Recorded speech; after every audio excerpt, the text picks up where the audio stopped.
the atmosphere before a game, I think Game Time Decisions has that same exact atmosphere. This is our arena.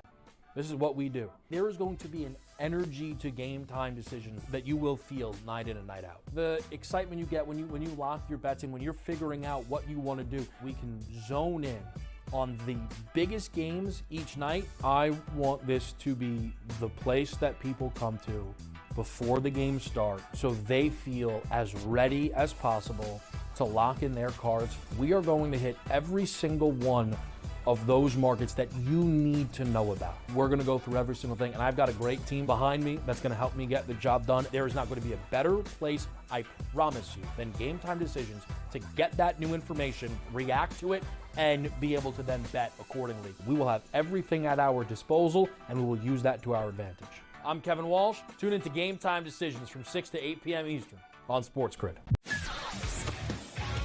What he's doing on a 5-day basis, and when he pitches at that ballpark, there's one thing you notice: there's not one empty seat. The excitement he's brought to that city, and the fact that fans are starting to come back, especially on the nights he pitches, I mean, it is so cool to see. It's so overdue, and you can't help but root for Pittsburgh. Pharrell Coast to Coast, only on SportsGrid. As of July 22nd, we start a new deal with a monster distribution platform called SportsGrid, and we'll be live every day on national radio on SiriusXM channel 159, and we will be live on their national television platform every day from 10 a.m. till noon. Only on SportsGrid.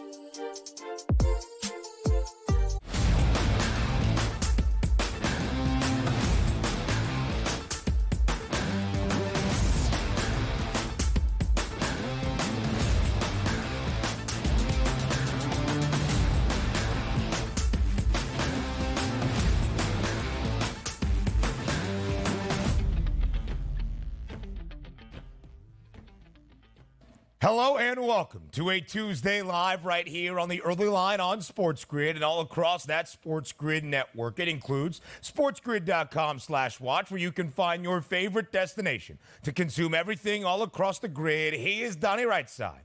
I am Ben Stevens. We are here together for the next 3 hours up until 11 a.m. Eastern Time. 28 of 32 NFL organizations report to training camp today. Summer is over, kind of. Football is back, and there are some big contract conversations to have. Potentially the biggest contract to ever be seen in the National Football League. We'll go around a nearly full Monday in Major League Baseball. 13 games on the Diamond to break down and recap for you.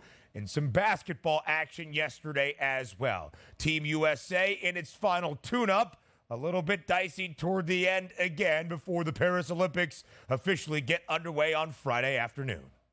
Yeah, and by the way, if you see the left side of the screen here, well, not anymore at this point, but it was the 7-7 that was up here. And we got some juicy topics that we can bomb away on at this point. So I'm excited for today's show. 3 hours to get after it. So much information to talk about. Major League Baseball, and now we're back. Yep, right over. Is it this way? No, it's this way.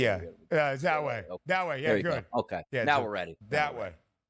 No, I keep going the wrong way with the wrong hand. Yeah, me too. That way. Exactly. All right, yeah. Yes. Yeah, you see the lineup of what we will discuss here to start off this show on a Tuesday. Our left and our rights, who knows? But what we do know, Team USA, a perfect 5-0 straight up in 5 exhibition matches to get ready for the 2024 Summer Olympics in Paris. But not exactly perfect or easy. Yesterday, against a good German side, Team USA wins 92-88. Germany does cover as a 14.5-point underdog. A total pregame of 189 in a hook does stay under. So the United States sweeps their 5-game exhibition match, but their last 2, the diciest of all 5, barely beating South Sudan over the weekend. Yesterday in London in the final exhibition, beating Germany by 4. 2-3 against the spread in this 5-game exhibition series to get ready for the Paris Olympics. Donnie, how are you feeling about Team USA entering the Summer Games? Yeah, it looks like it's going to be more of a challenge than I originally thought. And again, keep in mind, minus 400 is a very strong favorite. It's not minus 4,000, though. So you are going to get a competitive team on a night-to-night basis typically. But I got to tell you, I don't think the USA needed 5 tune-up matches. But having said that, the last 2 games that have been played in London, the crowd has been absolutely electric, and the teams have provided all the fun you could ask for. So from me, for that last 2 games, looking forward to the Olympics. Now, I hope the atmosphere is actually the same at the Olympics, but I'm not sure it will, because you had some electric dunks early on in that game that brought the crowd to its feet. And then on social media, and I agree with this, Ben, so many people saying, let me get this straight. It's an exhibition game. They're playing it like it's life and death. Imagine if they put half this effort into the All-Star game, how much fun it would be. I enjoyed myself watching that game yesterday. Not going to lie, man. I was wondering where that was going. I enjoyed myself as well. As long as LeBron James is wearing a United States uniform, America will be okay. 20 points yesterday, a team high for Team USA. 11 consecutive points scored by the King in the final 3.5 minutes. Clutch down the stretch, looking like the best basketball player on planet Earth. On the day that he learned from Stephen Curry, he would be the flag bearer in the opening ceremonies on Friday. The first men's basketball player to ever bear the flag for Team USA. Captain America stepped up yesterday, did LeBron. Sunday is the opener over in France against Nikola Jokic and Serbia, a 16.5-point favorite. That's what the United States is at this moment for their opener in the Olympics. Summer League action in the NBA 2K25 Summer League. Championship game last night in Sin City between the Miami Heat and the Memphis Grizzlies. No Zach Edey for the Grizz,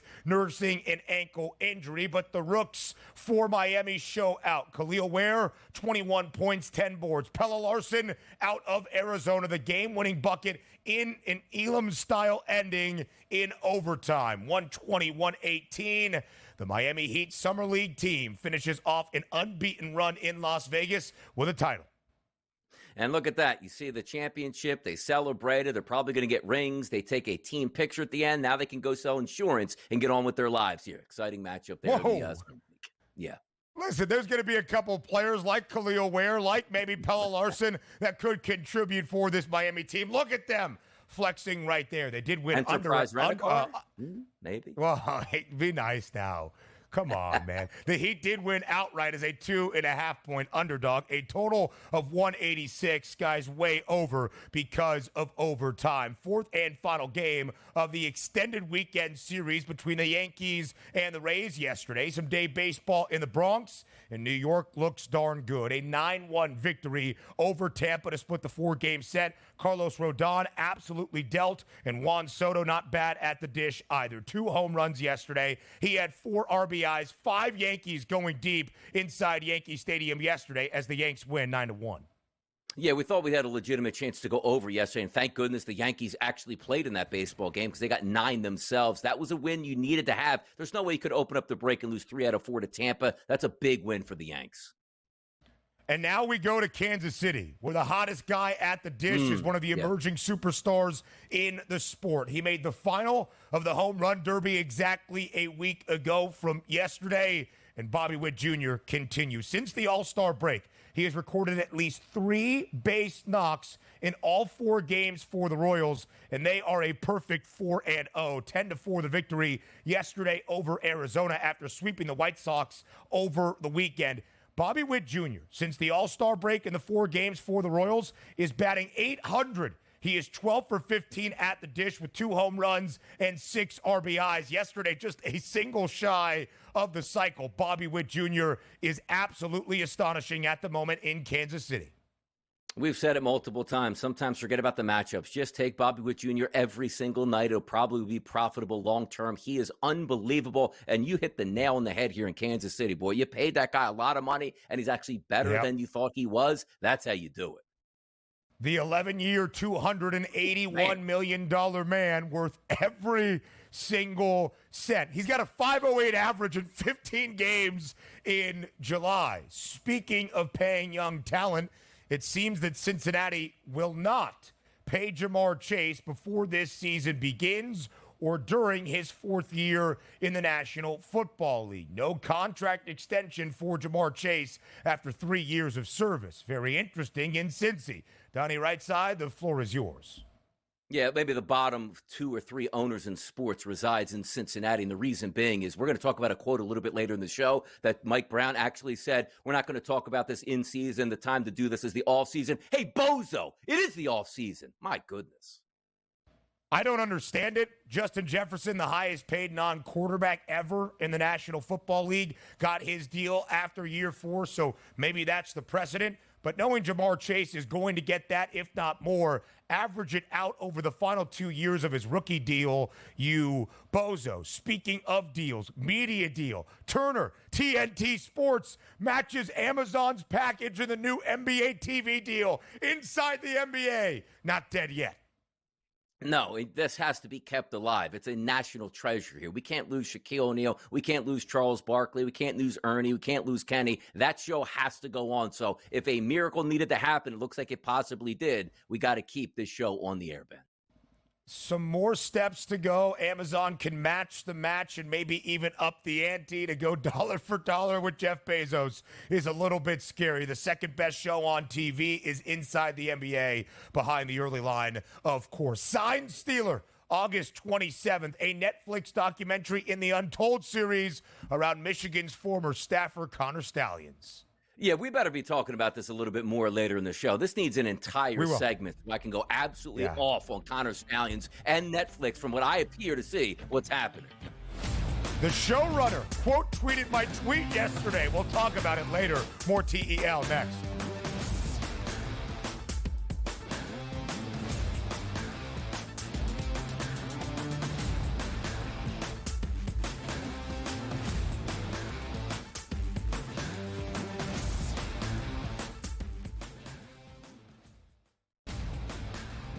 DeMar DeRozan now joins that team in Sacramento with the Kings. De'Aaron Fox, Domantas Sabonis, Devin Carter, who they drafted early, Keegan Murray as well. A Kings team, DRS, that has been a playoff contender. Is it going to equate to a championship? Probably not. That's not the goal. Make your team better every offseason. The Kings definitely got better with that move here, Ben.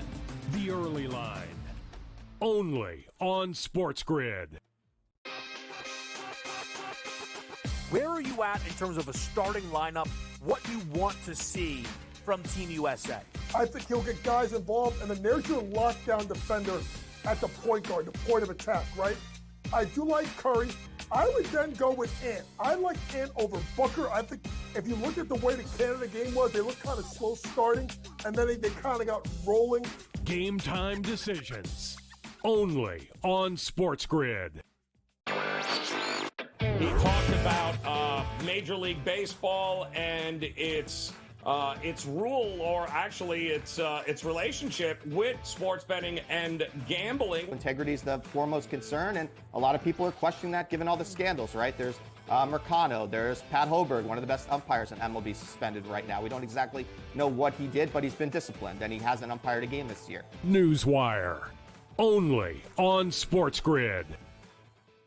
If this wind, like we have out of the Northwest, was here all week, it would be insane watching these guys play in it. But it's going to be a southwest wind, which makes it a little easier as far as the direction of the wind. And the guys will have it a little bit of a break on the back nine.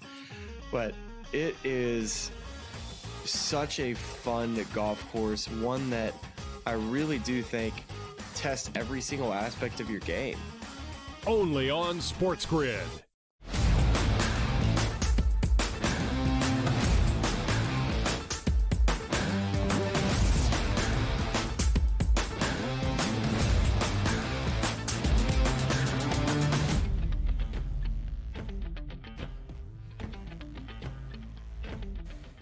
Let's go around Major League Baseball from a Monday slate that featured 13 contests in the bigs. The midweek series beginning following the opening weekend after the All-Star break in MLB. It hasn't been a great first 4 games for baseball's best team, at least record-wise. That's the Philadelphia Phillies. Yesterday, a slight road favorite in the Twin Cities against the Twins, Minnesota gets a win. 7-2 over Philadelphia yesterday. The Phils took an early lead. Bryce Harper hit a 2-run shot in the top of the first. Minnesota answers with 7 unanswered. Not a great outing once more out of Ranger Suarez. Not terrible, but just not as elite as he was earlier in the year. 5 1/3, 3 earned run, and 7 hits given up. Minnesota wins the opener against the Phils 7-2.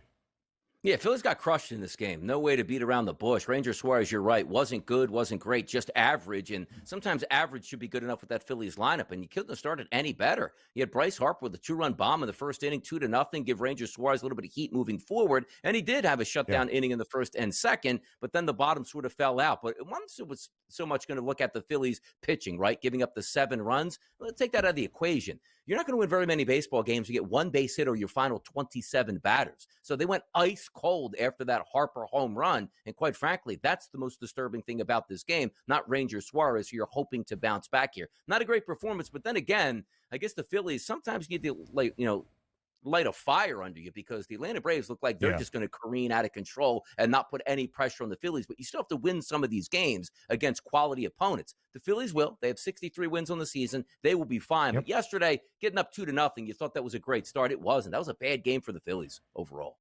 Still the only team, Philadelphia, with more than 60 wins in Major League Baseball, 63 and 37. Still the best win percentage, still the best record around all of the major leagues. But the Phils did lose their final weekend set before the All-Star break. They lost their first weekend set to Pittsburgh following the All-Star break and dropping the opener against Minnesota. The Twins only played a short 2-game set against Milwaukee in the first weekend following the break. They lost both of those games, so their first victory since the All-Star game. DRS, what is fascinating is Ranger Suarez. Again, he has lost 3 of his last 4 starts. In those 4 starts, he has allowed 18 total earned runs. Yesterday, he allowed 3 earned. Again, not terrible yesterday, but 18 total earned runs given up in his last 4 starts. To start off the year, in his first 16 starts, Ranger Suarez only allowed 20 earned runs and had a 1.83 ERA. The best ERA in all of Major League Baseball.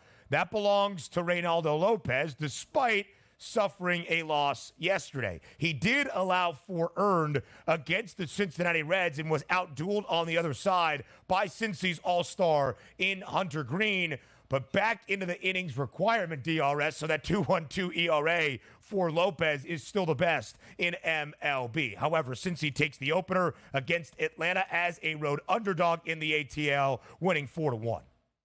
Told you yesterday, the better side here was probably to take the Cincinnati Reds, and it wasn't just lining up team by team where we said, okay, the record probably would be better for the Atlanta Braves. It's just the simple fact is, and I think the exact thing was, hey, if the Reds get 3 or 4 runs, I don't know what the Braves are going to do. Well, look at that final score, 4-1 overall. You still had a decent performance out of Lopez, but again, if the Braves pitching staff is going to give up 4 or more runs on a night-to-night basis, that offense can't hang. It's just not as good at this point, and it's not fair to say, they just too many injuries at the top of the lineup. You have 2 of the best catalysts in the sport in Ozzie Albies and Ronald Acuna, setting the table in that 1-2 spot that aren't there. So now you put more pressure on the Austin Rileys of the world, the Marcell Ozunas of the world, which sure, they can provide it, but if they're getting doubles in the gap with nobody on base, what's the point of that here? So you're going to be struggling for Atlanta. 54 and 45 on the season. As we talked about the Phillies not having a great start to the second half, but doesn't matter if the Braves are going to put up a few runs a night to try to hang around. The team just isn't talented. And again, it's not because of the team that entered into the season. It's the team we wind up with now. Way too many solid guys hurt, man.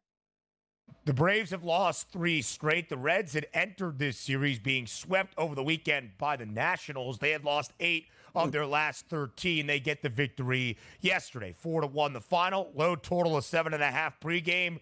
Stays under once again. The Braves, the most unders in MLB, 59 of them. The only team with greater than a 60% under percentage, and it's nearly 63% of the games for Atlanta. We should probably see an under today. At least that's the expectation with Chris Sale on the bump for the Braves. He remains the NL Cy Young favorite. Zach Wheeler gets the start in Minneapolis, at least slated to be that. And Paul Skeens will start today as well against the St. Louis Cardinals. 3 best prices to win the National League Cy Young Award, all on the bump today, DRS.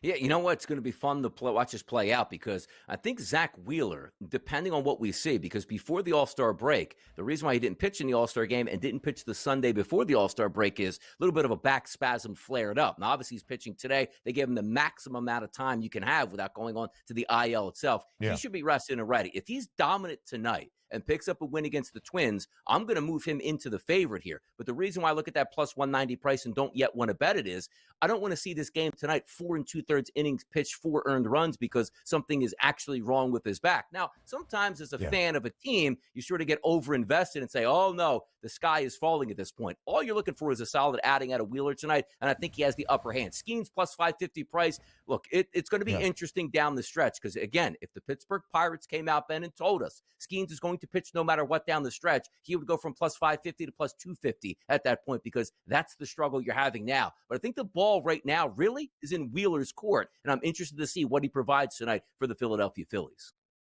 The Buccos a win yesterday against the Cards, just a half game back of the Mets for the third and final NL wildcard spot. Skeens in Pittsburgh, minus 172. Wheeler in Philadelphia, minus 162 on the road in Minneapolis. Chris Sale at home against the Reds, minus 245. River Ryan, not in the conversation for an NL Cy Young. In fact, made his MLB debut yesterday at the Ravine for the Dodgers. River at the Ravine and was darn good. 5 1/3, scoreless baseball, only allowing 4 hits and striking out 2 as Teoscar Hernandez records all 3 RBIs for the Dodgers, including the go-ahead run in the 8th inning. LA holds off San Francisco 3-2 in the opener of the California rivalry between NorCal and SoCal. More around MLB up next.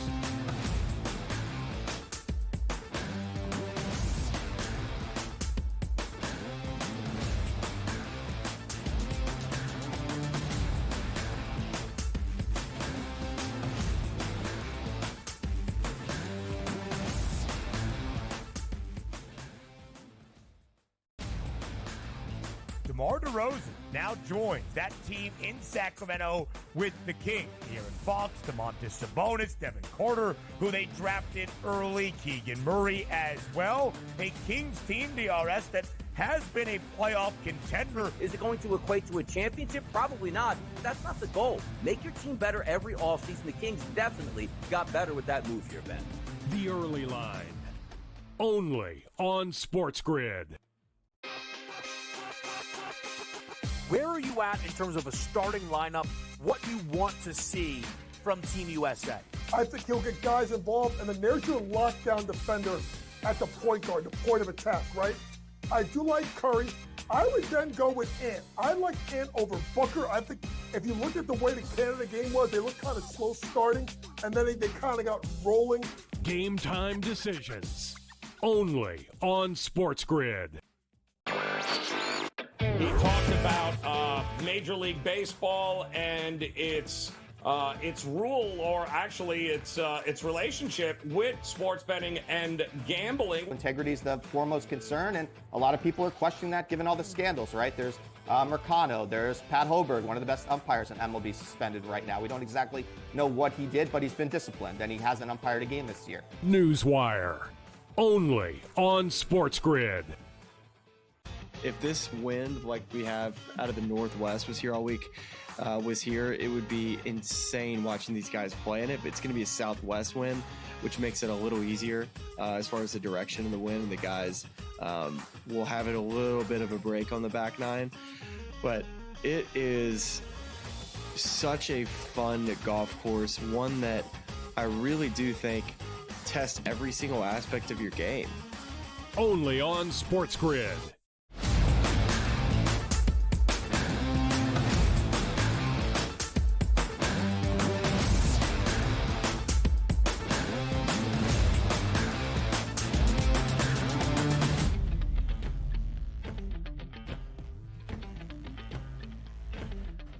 Some day baseball yesterday on a Monday to start a new week in MLB, although it was the 4th and final game of the extended weekend set in the Bronx between the Yankees and the Rays. The Yanks won the opener with Garrett Cole on the bump. Tampa responds by winning the next 2.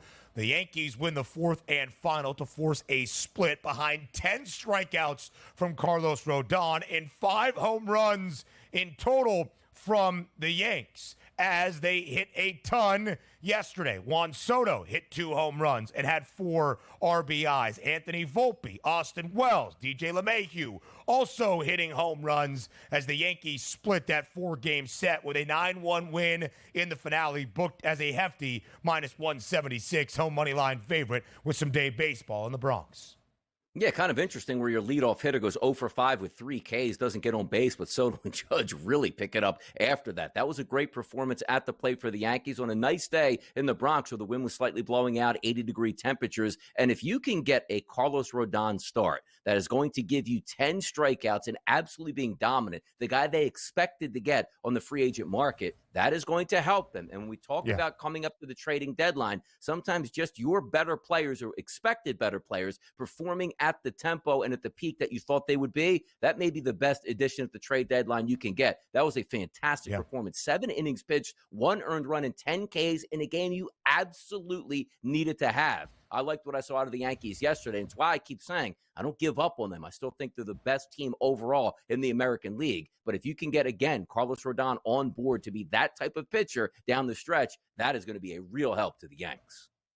Only 2 base knocks given up from Rodon as well. It's a very interesting track record. 10-7 is the record for Rodon, but a 4.42 ERA. The Yankees begin a Subway Series against the New York Mets, who also won the 4th and final game of their extended weekend set against the Miami Marlins to force a split. That Subway Series over the next 2 days. The American League Cy Young frontrunner on the bump yesterday for the Tigers in Cleveland. The Guardians continue to struggle. They have lost their last 3 series and now 8 of their last 11 games.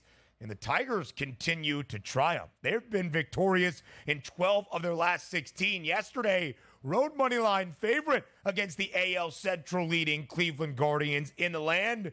And Tarek Skubal, darn good. 8-2 the victory for the Tigers. And despite giving up 10 hits, DRS, Skubal only allows 1 earned run, striking out 6, going 7 innings strong to pick up the 11th win of his season. The Tigers, again, victorious 8-2 yesterday in Cleveland.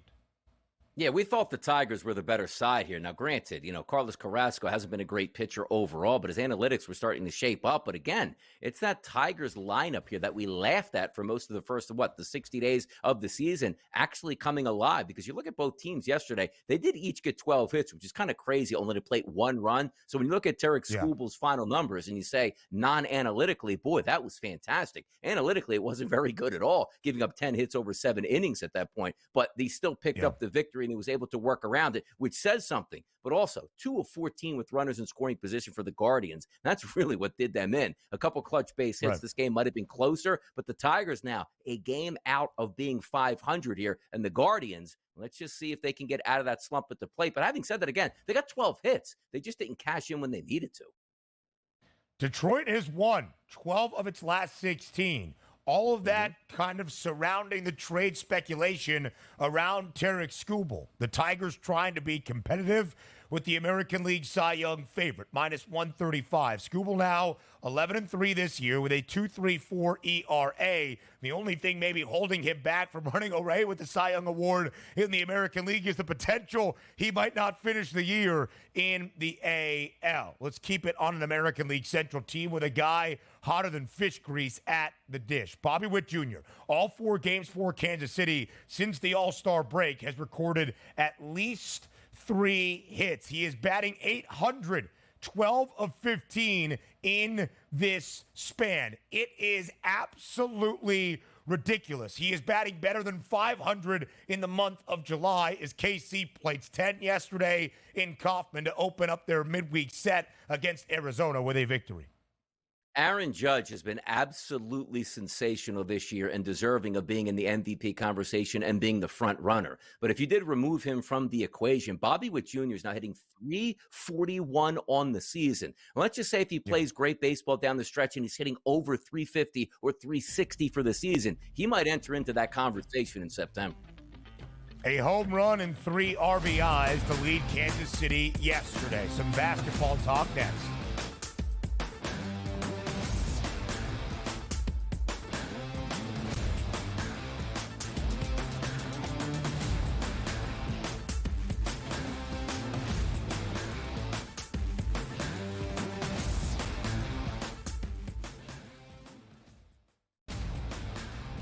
DeMar DeRozan now joins that team in Sacramento with the Kings. De'Aaron Fox, Domantas Sabonis, Devin Carter, who they drafted early, Keegan Murray as well. A Kings team, DRS, that has been a playoff contender. Is it going to equate to a championship? Probably not. But that's not the goal. Make your team better every offseason. The Kings definitely got better with that move here, Ben. The Early Line. Only on SportsGrid. Where are you at in terms of a starting lineup, what you want to see from Team USA? I think he'll get guys involved, and then there's your lockdown defender at the point guard, the point of attack, right? I do like Curry. I would then go with Ant. I like Ant over Booker. I think if you look at the way the Canada game was, they looked kind of slow starting, and then they kind of got rolling. Game time decisions. Only on SportsGrid. He talked about Major League Baseball and its rule, or actually its relationship with sports betting and gambling. Integrity is the foremost concern, and a lot of people are questioning that given all the scandals, right? There's Mercano, there's Pat Hoberg, one of the best umpires in MLB, suspended right now. We don't exactly know what he did, but he's been disciplined, and he hasn't umpired a game this year. Newswire. Only on SportsGrid. If this wind like we have out of the Northwest was here all week, it would be insane watching these guys play in it. But it's going to be a southwest wind, which makes it a little easier as far as the direction of the wind. And the guys will have it a little bit of a break on the back nine. But it is such a fun golf course, one that I really do think tests every single aspect of your game. Only on SportsGrid.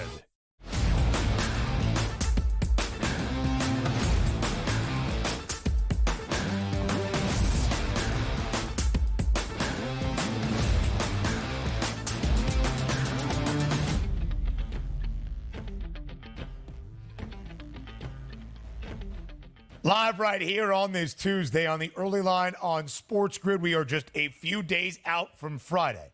That's the opening ceremonies of the 2024 Summer Olympic Games in Paris in the 5-game exhibition set for Team USA men's basketball to get ready in its hunt for a 5th consecutive gold medal at the Olympiad is now done. Team USA yesterday in its 5th and final exhibition match, its 5th and final tune-up, a close win over Germany, 92-88. The Americans were a 14.5-point pregame favorite. Do not cover that lofty spread. Total was 189 in a hook. It stays under. And thanks to the man on your screen, not Daniel Tice, LeBron James, the Americans were victorious. A team-high 20 points out of LBJ, and the King reigning supreme at the very end. 11 consecutive points for the United States in the final few minutes of regulation. Team USA a perfect 5-0 during the exhibition series,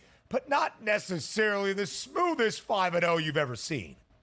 No, it's not. And also, like, a couple of these games came down to the wire. Like, when you're taking in, like, let's just say the group play, that's okay. And we don't expect Team USA to take a loss in group play. But if they did, it's not the end of the world. You can still advance. When you get to the knockout stages, it just takes one bad game. And some of the NBA mentality is 7-game series. Okay, we played a bad game. We'll regroup tomorrow. You can't have a bad game in the Olympics or you'll be sent home. I'm not saying Team USA is going to lose one of those games, but you can see it's not just one of those, hey, 1992 dream team, we win by 70 every night and it's a coronation all the way through. Not. You're going to get some great teams to go up against them. And also, I use teams like in the sense of, you know, they're used to playing together and it's a lot of camaraderie because they play for the same nation. But at the same time, like, Team USA is leaps and bounds more talented by far than any one of these other nations have. But all it takes is a game where 5 guys get together, shoot the lights out from 3-point range and play good basketball, and the U.S. has an off night. Now, having said that again, Ben, when I look at the Team USA website here and try to just see hey, you know what? Who's playing well on the court here? Give me that plus minus. Who's plus? We don't have plus minus. Let me get the calculator out and add up scores. Usually a box score can help tell the tale of a game. The box score gives you nothing. And I can't believe that nobody has actually made a change here. Just get hey, ESPN, take over the Team USA website and just give us a real box score. How hard is that? DRS, normally the last few days, our producer Joe Frizo has done the arithmetic and at least given us a graphic of a box score. Even he was fed up in the fifth and final game of the Showcase Series. I will ask, Donnie, do you think it gets better during the actual Paris Olympics? Will we have a play-by-play and a running box score? You don't think so? You know what? It might, because it's going to be different. Because again, when you go see the scores there's a couple sites that you typically just go to on your apps. Right, of course. I'm wondering because now let's just say ESPN.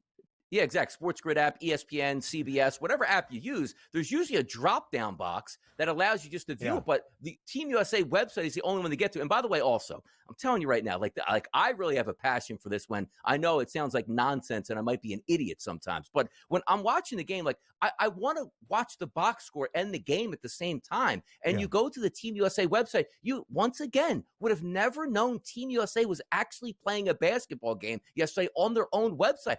Help me out on this. What is the deal? Somebody help me. Joe Frizo, our producer, confirming we will have an Olympic box score. ESPN tracks those numbers a little bit better when it's non-exhibition during the actual Olympiad. What we can say, team high yesterday, LeBron James, 20 points. 11 of those coming in the final 4 minutes. Clutch down the stretch, just took over the game at the end. What is fascinating about FIBA rules, right? Shorter game, only 40 minutes, more physical type of play. There's no defensive 3 seconds. And the international gap has certainly tightened over the last 20 years, the last 10 years, the last 5 years. But as we look at the 5-game exhibition series for the United States to get ready for the Paris Olympic Games. Again, a perfect 5-0, as Brian Fonseca shared yesterday, even getting ready for the 2021 Tokyo Olympics, of course, the 2020 Summer Games, in which the United States won its 4th consecutive gold medal. They dropped a couple games in the exhibition series. They didn't lose any outright here, but just 2-3 against the spread. I guess the silver lining, you want to take the optimistic perspective, the 2 covers for the Americans against their 2 toughest tests in the exhibition set, at least based on the odds to contend for a medal in the Olympic Games. They beat Canada in Las Vegas. 11.5 was the spread. They won by 14 in their first exhibition opener. Canada's second best price to win the Olympic gold medal at 10-1. Team USA minus 400. Blew out Nikola Jokic and Serbia 105-79. They were a 13.5-point favorite for that basketball game. In Serbia is tied for the 3rd best price to win a gold medal alongside the home country in France at 15-1. I know we have these odds that I keep on referencing to win a gold medal. There they are to further illustrate my point. In the Americans, Donnie, open up play in group action in the Olympic Games on Sunday afternoon against Nikola Jokic and the Serbians. Team USA booked as a 16.5-point pregame favorite. Yeah, I want to see if there's one of those things, flipping the switch, let's just say, for Team USA. You knew going through the 5 exhibition games, of course, they're competitive. They want to win. They're playing in front of sold-out crowds. Nobody just wants to be out there and be like, you know what? It's no big deal. We got beat by 15 by the South Sudan. You want to win these games. What I'm interested to see now is, playtime is over, per se, right? We're not about feelings as you enter into the Olympics where everybody has to play a minimum of 15 minutes and get your time in here because they're going to get upset. Now it's time to hone in. Best 5 on the court, which the reason I bring that up is I would have loved to have seen a running plus minus of some of these guys to see how they're actually doing on the court itself in some of these games, because you can't find that yesterday. In a close game, I want to see it was a plus 16. I want to see it was a minus 16 in that environment. I want to see who's actually on the court making sense, because what you can only take out of it is when clutch time was happening, who was clutch? It was LeBron James. But also according to hey, look at Drew Holiday, a plus 32 overall in those 5 games. Or was Drew Holiday defensive stopper at a minus 16? I would have loved to have seen that, and I can't get a gauge on it. But I just want to see the rotations and how they're going to change now when the Olympics actually begins and you're playing for real.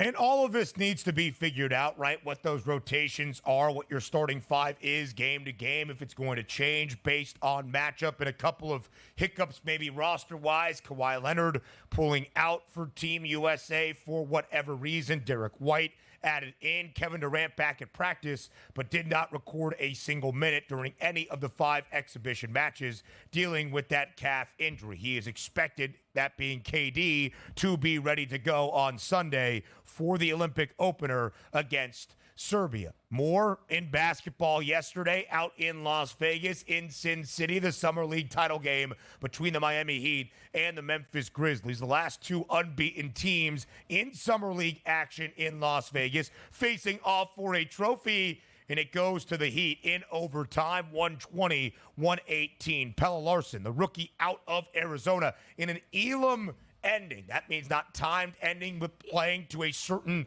amount of points. Hits the game winner for Miami. The Heat victorious in Summer League.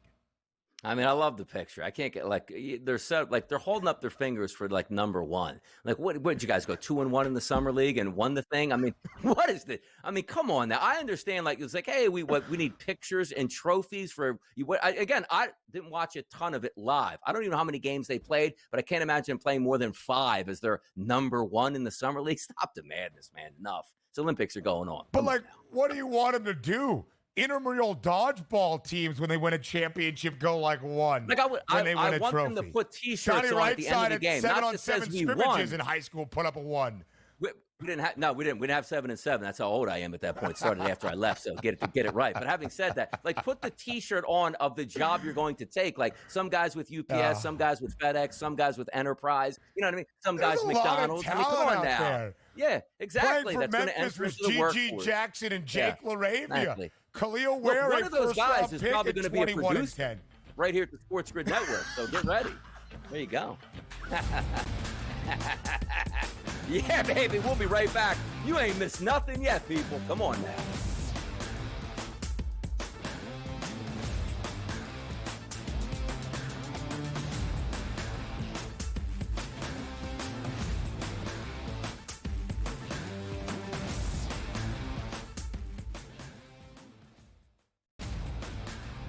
DeMar DeRozan now joins that team in Sacramento with the Kings. De'Aaron Fox, Domantas Sabonis, Devin Carter, who they drafted early, Keegan Murray as well. A Kings team, DRS, that has been a playoff contender. Is it going to equate to a championship? Probably not. That's not the goal. Make your team better every offseason. The Kings definitely got better with that move here, Ben.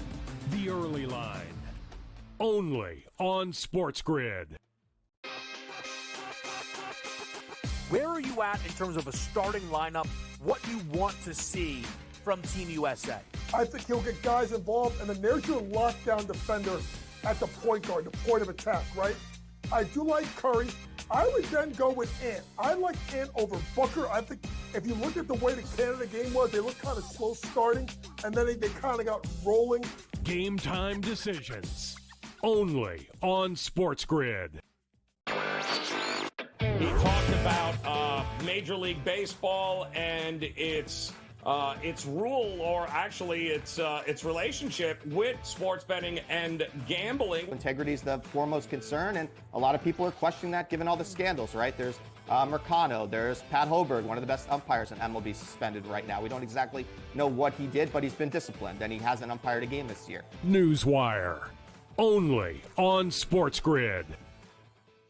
If this wind, like we have out of the Northwest, was here all week, it would be insane watching these guys play in it. But it's going to be a southwest wind, which makes it a little easier as far as the direction of the wind. The guys will have it a little bit of a break on the back nine. But it is such a fun golf course, one that I really do think tests every single aspect of your game. Only on SportsGrid.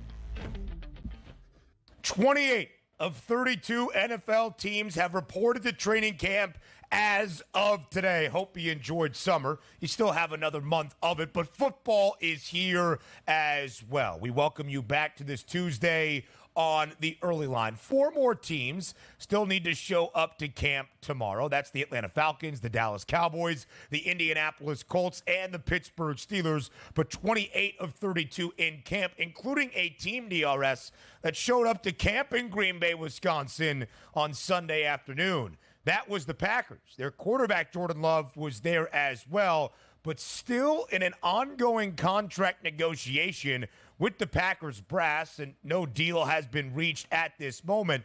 Jordan Love will not practice until a contract extension is signed. This was shared from his representation of Packers GM Brian Gutekunst. All being said, it seems to be an amicable relationship between the Packers front office and Jordan Love and his agents. Gutekunst sharing with local reporters yesterday they hope to have a deal done in the coming days. The question really, Donnie, is this. What does the deal look like? How many millions of dollars will it be for Jordan Love? And is Jordan Love about to become the highest paid quarterback and player in National Football League history? He should, because right now he has them over a barrel. He really does. I mean, you have a young quarterback that you expect to be your franchise guy for at least the next decade with a football team that's expected to do some damage and make a deep run in the playoffs. Now, having said that, I like what's going on here. There's no like animosity between the two sides. And I always appreciate when it's like, you know what? Like, I love my guys. Like, I love the game of football. I got to be around my guys. I'm not going to practice on the field because I don't want to get injured, but I want to be in those team meetings. I want to be around the guys. I want to be in that huddle. So when they break and somebody has a question or the backup quarterback or the wide receiver, they can come directly to me and show them that still leader. I'm not going to be working out somewhere in Arizona away trying to get this deal done. And also from a Packers perspective, understanding they have to pay this guy. Because what would happen here if, Jordan Love goes, you know what? I'm going to swing the hammer because I have it right now. I'm not showing up here. And I'll sit out the first 4 to 5 games. And the Packers are like, you know what? We think we're giving you an honest deal, but in this 5 or 6 games of the season, ruin it for us, and then we'll try to negotiate. Get this deal done. Because the one thing that we have learned in the NFL that is true, the longer you wait on players you feel are franchise guys, the more money it's going to cost you. Make the guy happy, pay him, and you know what that's going to be? Yeah. I doubt it's like, hey, you know what? Jalen Hurts signed a couple months ago at this point at $50 million. I'm happy with that. No. Since the Packers waited, the price of the brick is going up. He should equal what Joe Burrow has gotten. And I don't want to hear the people out there, he's not as good as Joe Burrow, has showed as much as Joe Burrow in the NFL. That's not the point. It's when you're on the market and when your deal is ready to get done, the new money sets in here to reset that structure. Has no bearing on who's a better quarterback. Because having said that, you just say, well, why doesn't Patrick Mahomes make $150 million a year? Because he's so much better than everybody else. When his contract continues to come up, he will continue to reset that bar. It's Jordan Love's time. He will be the highest paid quarterback in the NFL when it's all said and done. There are so many different wrinkles to this conversation, but let's start with the financial viewpoint that Donnie just laid out. You might not think Jordan Love is a top 5 quarterback. You might not believe he is worth more than $45 million, but you are incorrect. The reality of the situation with the ever-expanding cap in the National Football League and the inflation we have seen specifically at the quarterback position, Jordan Love is going to get his. There are 6 quarterbacks currently that make more than $50 million per year. Jalen Hurts, Lamar Jackson, Justin Herbert, Jared Goff, Joe Burrow, Trevor Lawrence, in chronological order and in terms of the amount that they make from least to highest in that $50 million standpoint. All 6 of those contract extensions done in the last 2 off seasons. Jared Goff and Trevor Lawrence signed their big deals this year. Goff, $53 million per year. T-Law matching Joe Burrow in annual average salary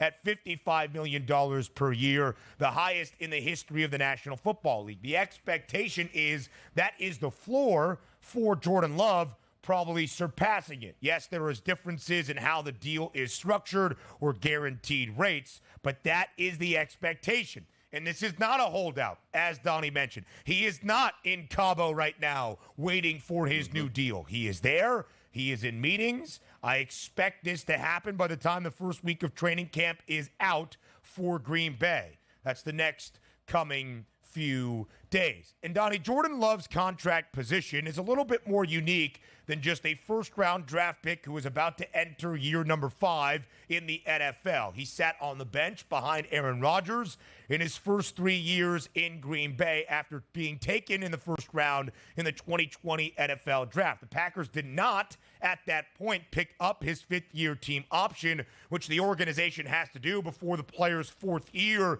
in the National Football League. That was last season for Jordan Love. Strong start, little bit shaky in the interim, but as we go back to the stats, Jordan Love was the impetus for the Packers making the postseason last year. Final 8 games of the regular season, Green Bay won 6 of them. In 6 of those 8 games, Love threw for more than 250 yards, and in that final 8-game stretch, 18 touchdowns to only a single interception, and then was sensational on the road in Dallas in the upset over the Cowboys during Super Wild Card weekend. More than 270 yards, 3 touchdowns to 0 INTs. It is why the optimistic future remains for the Packers in the vision of what they can have at the quarterback spot now with Jordan Love. Yeah, and also, you were hoping to get that bonus of, if you figured Jordan Love was a good quarterback right out of the gate, let's reset the timeline and say, like, maybe Aaron Rodgers wasn't there. We have that 2, 3, 4 years of him playing on the field, counting like $1 million or $2 million against that salary cap. You only got that one season. Now he's really going to ramp that up. And again, if you did it over again, you probably would say the Packers did it perfectly. We had Aaron Rodgers, a great quarterback, moved on. Now we have Jordan Love. So we didn't really need those 2 to 3 years. But most of the teams that bank on it, like the San Francisco 49ers and Brock Purdy, they're living it up right now. Hey, my quarterback counts $900,000 against the cap. We can splurge elsewhere, win a Super Bowl before we even have to pay this young kid. Those are the bonus years of the quarterback's contract. You don't have that now, but certainly nobody's going to look at Jordan Love this year coming into the season like, I just don't know if he can do it. It looks like he can do it, and he will be paid accordingly. Yeah. It looks like he can do it. He should be the face of the franchise. I think even the staunchest Green Bay fan that might not want to shell out all that much money says Jordan Love is our guy and thus will be paid. More on that and around the NFL next.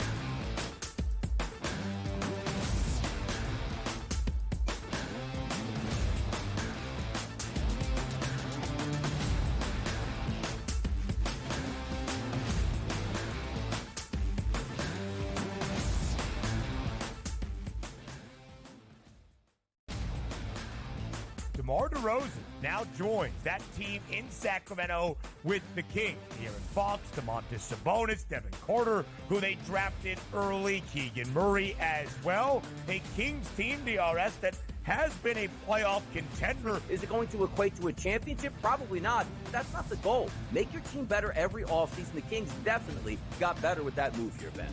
The Early Line. Only on SportsGrid. Where are you at in terms of a starting lineup? What you want to see from Team USA? I think he'll get guys involved, and then there's your lockdown defender at the point guard, the point of attack, right? I do like Curry. I would then go with Ant. I like Ant over Booker. I think if you look at the way the Canada game was, they looked kind of slow starting, and then they kind of got rolling. Game time decisions. Only on SportsGrid.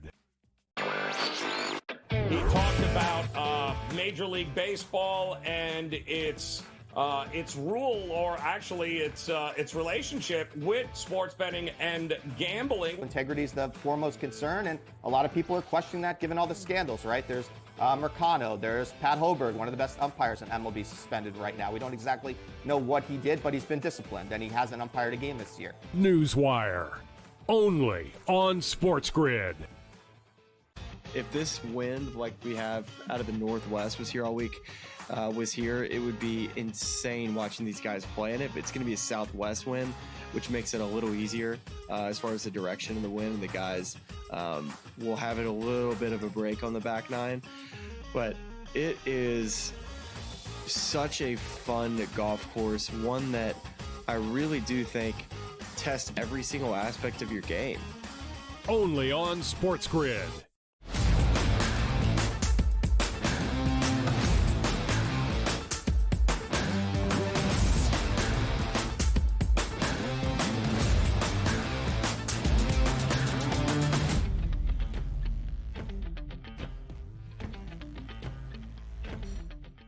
When Jordan Love gets paid, there will be a very hopeful feeling in Green Bay, Wisconsin once again. Last year, not expected to be a playoff team in the post-Aaron Rodgers era, and Jordan Love led them to that playoff spot. Now expected to be a postseason contender and maybe even challenge for the NFC North once again. 60 cents behind the Lions with a plus 195 price. Detroit, the favorites to win the NFC North at plus 135. But minus 172 for the Pack to see the postseason for a second consecutive year under Jordan Love as the starting quarterback. He's only made 18 NFL starts in his career. So I can understand some of the hesitation, perhaps, of thinking that Jordan Love deserves the most money we have ever seen in the history of the NFL. But, Donnie, if you're looking at Green Bay from the outside, you're thinking to yourselves, how do they keep getting away with this? They are running on 3 decades of consistent and successful quarterback play, from Brett Favre to Aaron Rodgers, now to Jordan Love. It seems as though that is the case for this Packers organization. Yeah, and I guess that it's sort of like, okay, sometimes the pendulum has to swing back in our favor because they were a bad football team, late 70s, all the way through the 80s, just a complete punching bag at that point, then stumbled on a great trade for Brett Favre, and away you go with quarterback play that we haven't seen like this. You're not supposed to have a quarterback that plays for like 15 years, hand off to another quarterback that plays for 15 years, and then strike gold again in the draft with Jordan Love. That just shows the sign of a healthy organization that knows what they're looking for. Now, equating in championships over the past, 30 or so years with those quarterbacks, maybe you figured you should have more than Favre got one, I believe, and then obviously Aaron Rodgers about a decade or so ago picked up another one. Maybe you want to have more, but they still did that. But you're always looking forward to the future when you know you have your quarterback spot sealed up for maybe another decade plus. So shout out to Green Bay Packers. Should have more championships under their belt at this point now, but you can't fault, man. This is exactly what you're supposed to do. Get the quarterback first and worry about the rest later. Yeah, Brett Favre winning 1 during a 1996 season, made the Super Bowl the next year and came up short. Aaron Rodgers led the Packers to a Super Bowl back in the 2010 NFL campaign. Aaron Rodgers wearing an Egyptian-themed shirt. That guy loves the drama. Shows up to training camp today for the New York Jets. One of their other offseason acquisitions, Hassan Reddick, is not there for New York. The Eagles traded Reddick, one of the best edge rushers in the NFL, to New York, this offseason. Philly didn't want to pay Reddick. He wanted a new deal with the New York Jets. Seemed as though it would get done. It was a conditional third-round pick that could become a second-rounder, a rather high-priced acquisition being Hassan Reddick. He is in the final year of his contract, set to make $14.5 million, but hasn't even entered the Jets facility because it seems the two sides are very far off from striking a new deal. And now the fines start up, and the acrimony is going to build up because one player's not happy to be there. And again, he didn't even get a chance to dap up his teammates in the offseason and say, hey, let me sit at the lunch table and get to know these guys. He's just going to spring in there a week before. And by the way, what happens if they don't come to an agreement? He's not sitting out the season. So he just shows up angry and freelances every game until he gets his money at this point. Also keep in mind, when he got traded, people are like, what? A conditional third-round pick? The Jets stole it. We have to understand, if Hassan Reddick put the word out, like, you know what? I don't even want to get paid any more money than I have. Let me just play this season out. He probably would have got a first-round pick back because that's what top edge rushers are going for. But you know, you have to give up the third-round pick and then pay about $20 million a season. That's what you wind up with. And also keep in mind, Hassan Reddick told the Jets, look, trade for me. I bless this decision. I can't wait to be a Jet. I won't hold out, but I do want more money. Guy never showed up for 1 day of work here. So if you're Joe Douglas, you're like, look, I'm the bad guy here. You told me you'd show up and work with good faith. Now, there isn't much good faith going on between Hassan Reddick and the Jets. Of course, the big developments during mandatory minicamp for the New York Jets back in the middle of June, the 2 absences. Hassan Reddick wanted a new contract, and Aaron Rodgers wanted to see the pyramids of Giza. Well, he is there today, at least, at training camp. Hassan Reddick is not. Good news for the Bengals. Joe Burrow has been fully cleared for contact, just hoping for a fully healthy offseason after only playing in 10 games last year due to the wrist injury and, of course, the calf injury that he picked up during the first week of practice at training camp last year for the Bengals. The bad news, is this. We'll read the quote right now, and then we'll get Donnie's reaction as hour 2 starts on the other side. Bengals owner Mike Brown. It's not so likely that this is a good time to negotiate with Jamar Chase. Calendar's not a thing in Cincinnati. Donnie's going to have some heat for the Bengals when hour 2 starts in just a few minutes.